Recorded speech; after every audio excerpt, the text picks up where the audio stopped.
Melihat sederet alat utama sistem senjata, alutsista, yang menjadi andalan Tentara Nasional Indonesia, TNI. Situs pemeringkat militer dunia Global Firepower menempatkan kekuatan militer Indonesia di peringkat ke-15 dari 140 negara di dunia pada 2022.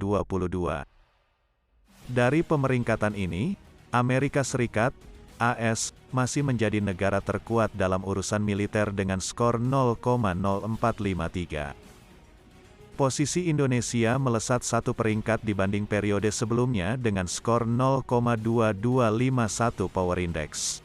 Peringkat Indonesia tahun ini lebih unggul dari sejumlah negara-negara maju, seperti Jerman di peringkat 16, Australia di peringkat 17, dan Israel di peringkat 18. Dalam rilis pemeringkatan tahun ini, kekuatan militer TNI dilengkapi dengan sejumlah kekuatan baik dari sumber daya manusia maupun alat utama sistem persenjataan atau yang sering kita sebut alutsista. Di kekuatan udara, TNI diperkuat oleh 445 kekuatan udara.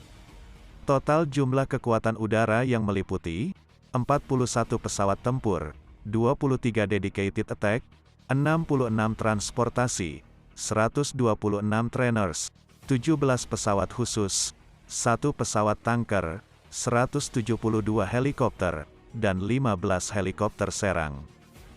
Sementara, pasukan darat Indonesia dilengkapi 314 tank, 1.444 kendaraan lapis baja, 153 self-propelled artileri, 413 tower artileri, dan 63 proyektor roket. Kemudian kekuatan laut Indonesia mempunyai total aset alutsista sebanyak 296. Jumlah itu terdiri dari kapal fregat 7 unit, kapal korvet 24 unit, 4 kapal selam, 181 kapal patroli, 11 mine warfare. Nah teman-teman, apa saja alutsista yang jadi andalan TNI sampai saat ini?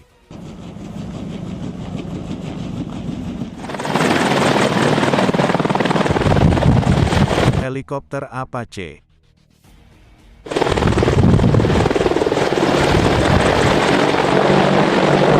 TNI memiliki salah satu alutsista canggih, yakni helikopter serbu AH-64E Apache. Helikopter AH-64E Apache adalah tipe helikopter militer dari jenis penyerbu, penggempur yang bisa diterbangkan dalam berbagai keadaan cuaca. Helikopter ini bisa membawa gabungan persenjataan lain seperti AGM-114 Hellfire dan pot roket Hydra 70 di 4 hardpoint pada pangkal sayap. AH-64E Apache juga bisa membawa gabungan persenjataan lain seperti AGM-114 Hellfire dan pot roket Hydra 70 di 4 hardpoint pada pangkal sayap. Selain itu, helikopter Apache telah menggunakan teknologi avionics yang termutakhir seperti radar longbow dan MTADS.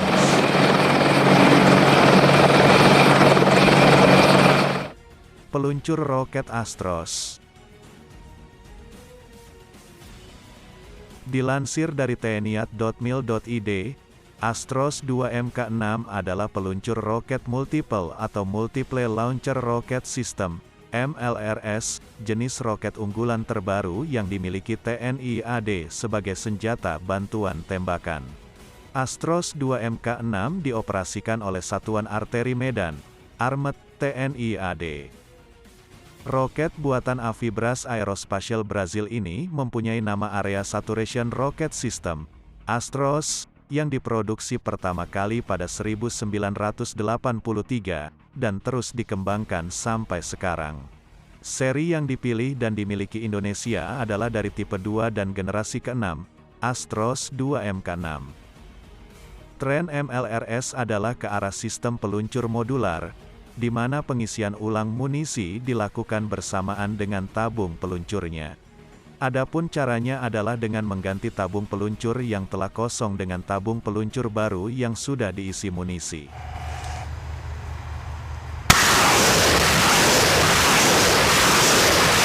Tank Leopard.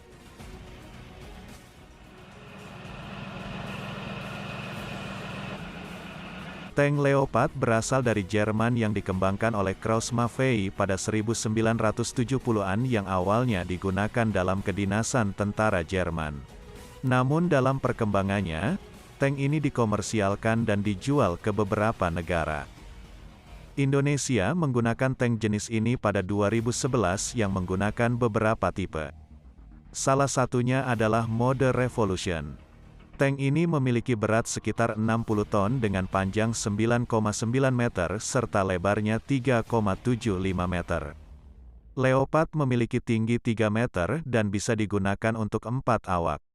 Senjata utama dari tank ini adalah meriam Rheinmetall kaliber 120 mm L44 atau L55. Berisi 42 peluru dan senjata pelengkapnya 2x7,62 mm MG3A1 berisi 4,750 peluru, atau FNMAG. Tank Leopard jika melintas di jalan raya lebih ringan ketimbang truk tronton. Jet tempur Su-30.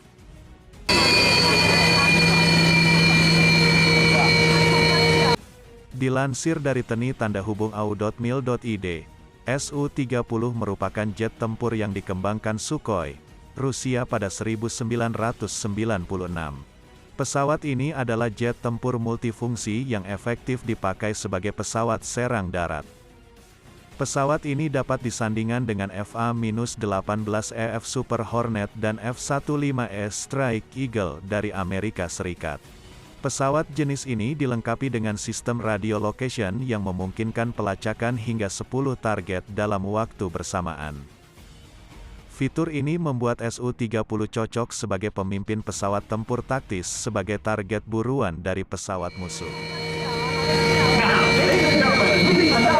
Kapal selam Kri Alugoro 405. Kapal selam Kri Alugoro 405 diresmikan Menteri Pertahanan, Menhan Prabowo Subianto pada tanggal 17 Maret tahun 2021 di Surabaya, Jawa Timur. Kapal ini beroperasi di bawah naungan Komando Armada II, Koarmada II, TNI AL. Kapal selam ini dibuat PT PAL Indonesia, Persero, yang bekerja sama dengan perusahaan Korea Selatan, DSME. Alugoro 405 merupakan kapal selam jenis diesel elektrik U-209 per 1400 Changbogo kelas yang mempunyai panjang 61,3 meter dan mampu menampung 40 orang kru serta tim khusus TNI AL. Kemampuan jelajah Alugoro 405 sendiri dapat bertahan hingga 50 hari pada saat menjalani operasi dan dapat bertahan hingga 30 tahun ke depan. Sedangkan, kecepatan kapal selam ini maksimal sekitar 21 knot pada kondisi menyelam dan 12 knot ketika berada di permukaan.